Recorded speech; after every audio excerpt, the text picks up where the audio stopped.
In the year 1604, York stood as one of England's most significant urban centres, second only to London in political and economic influence. The city had existed for over 15 centuries, its streets and structures layered with Roman foundations, Viking modifications, and medieval expansions. This was a city shaped by conquest, trade, and religious authority, where approximately 11,000 people lived within walls that had been rebuilt and reinforced across generations. York was not merely a provincial town but a vital node in the northern economy, a center of ecclesiastical power, and a place where royal authority made itself visible through ceremony and architecture. Understanding what this city looked like in 1604 means understanding a world where every structure served a purpose, where space was carefully controlled, and where the visible landscape reflected invisible hierarchies. The city was entirely contained within its medieval walls, a circuit of stone and earth that stretched nearly 2.5 miles around the urban core. These walls were not decorative. They defined the legal boundary of the city, controlled movement and trade, and represented the authority of the corporation that governed York. Four main gates, called bars, punctuated the walls at the cardinal points. Bootham Bar faced north toward the road to Durham and Scotland. Monk Bar guarded the northeastern approach. Wamgate Bar controlled entry from the east. Micklegate Bar, the most ceremonious of the four, stood at the southern entrance where the road from London arrived. Each bar was a fortified stone structure with rooms above the archway, portcullises that could be lowered, and heavy wooden doors that closed at night. The heads of executed traitors were displayed on spikes above Micklegate Bar, a practice that continued from earlier centuries and served as a visible reminder of royal justice. Walking through any of these gates meant passing from the jurisdiction of the countryside into the jurisdiction of the city, a transition marked not just by stone but by law. Inside the walls, the street pattern followed routes established centuries earlier, narrow lanes twisting between buildings in ways that reflected organic growth rather than planning. The Shambles, a street devoted almost entirely to butchers, ran in a tight corridor where upper floors of timber-framed houses leaned toward each other, nearly meeting overhead. The shops on this street were open-fronted during business hours, with shutters that folded down to create counters where meat was displayed and sold.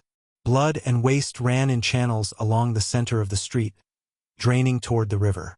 The smell was constant and strong, a mixture of raw meat, offal, and the sawdust used to absorb liquids. Other streets specialized in different trades. Stonegate, once the Roman Via Praetoria, housed merchants and goldsmiths. Petergate led toward the Minster and was lined with properties owned by the church. Pavement, despite its name, was the primary market street, wide enough for stalls to be set up and for crowds to gather. The street surfaces themselves were unpaved in most areas, compacted earth and stone that turned to mud in wet weather. Only the most important routes had cobblestones, and even these were irregular and difficult to traverse. The River Ouse moved through the city like a central artery, dividing York into two unequal portions.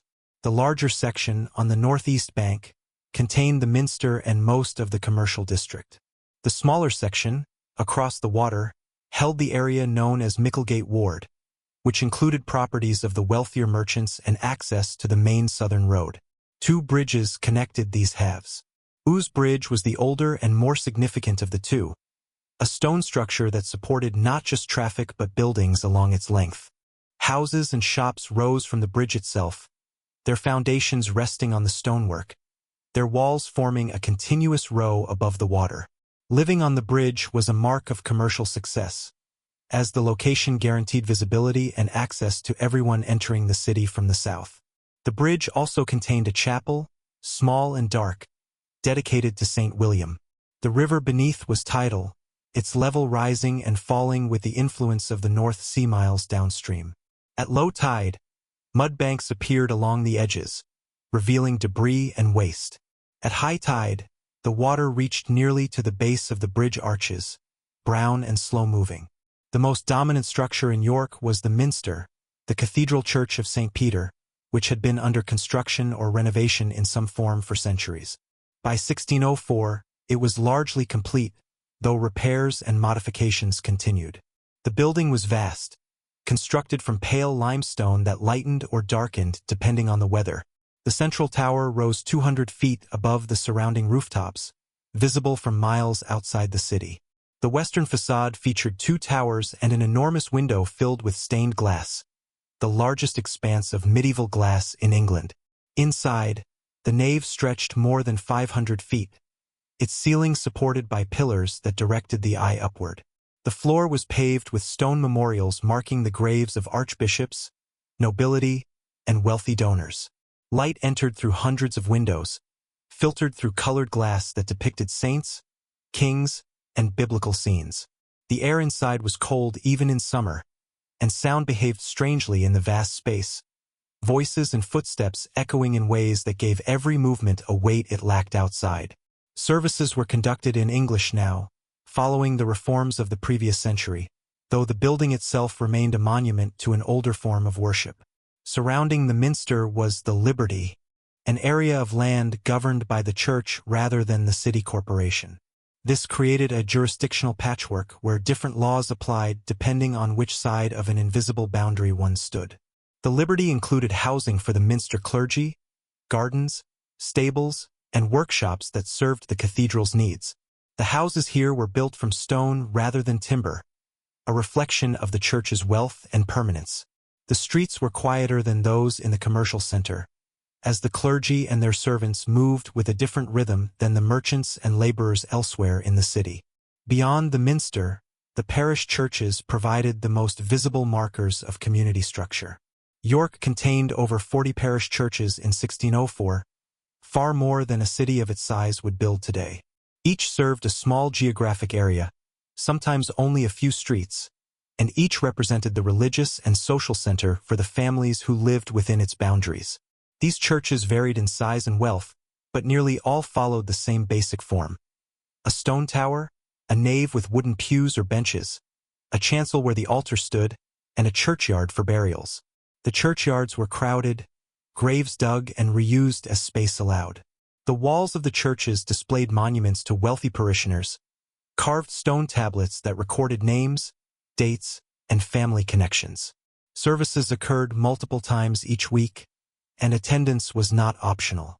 The church courts had the authority to fine or punish those who failed to appear, and the records they kept tracked births, marriages, and deaths with bureaucratic precision. Housing in York reflected a strict hierarchy of wealth and status. The wealthiest merchants and civic officials lived in substantial timber-framed houses, 2 or 3 stories tall, with glazed windows and plastered interior walls. These houses often included shops or workspaces on the ground floor, living quarters on the first floor, and servants' rooms in the attic.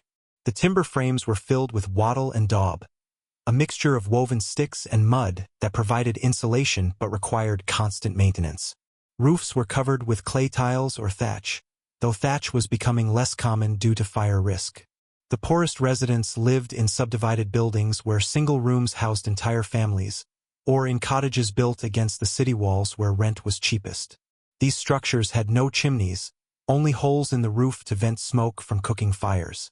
Privacy was minimal, and the distinction between indoor and outdoor space was less clear than in wealthier homes. The economic life of the city operated through a system of guilds, organizations that controlled who could practice each trade and under what conditions.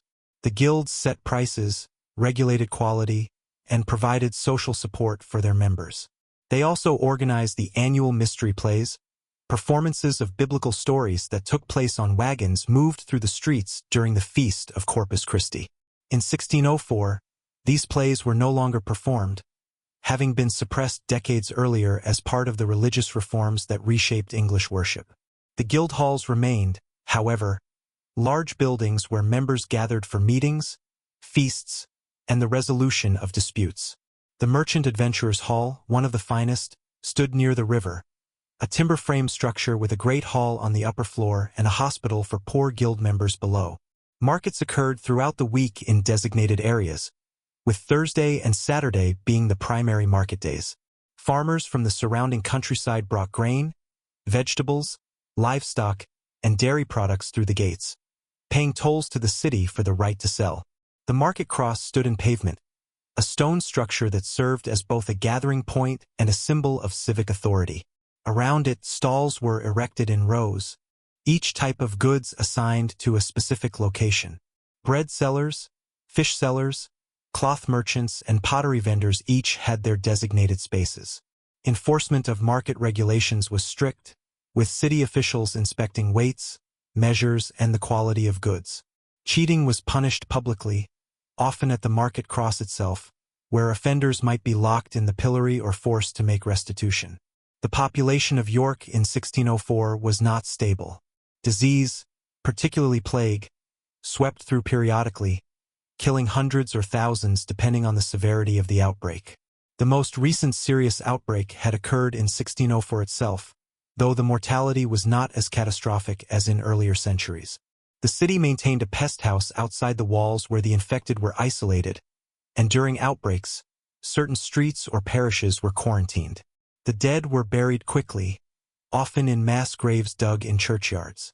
Economic downturns also affected population, as workers moved to other cities or returned to rural areas when employment disappeared.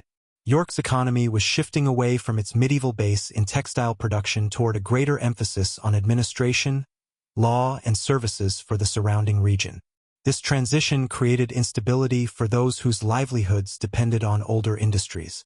Governance of the city rested with the Lord Mayor and a council of aldermen, all drawn from the wealthiest merchant families. These men controlled city finances, administered justice in the civic courts, and represented York's interests to the crown. The relationship between the city government and the ecclesiastical authorities at the minster was often tense, as both claimed jurisdiction over certain spaces and populations. The crown itself maintained a presence through the Council of the North, a royal body that met in the King's Manor, a complex of buildings near the minster. This council administered royal justice and policy throughout the northern counties, making York an extension of royal authority even in the absence of the king himself.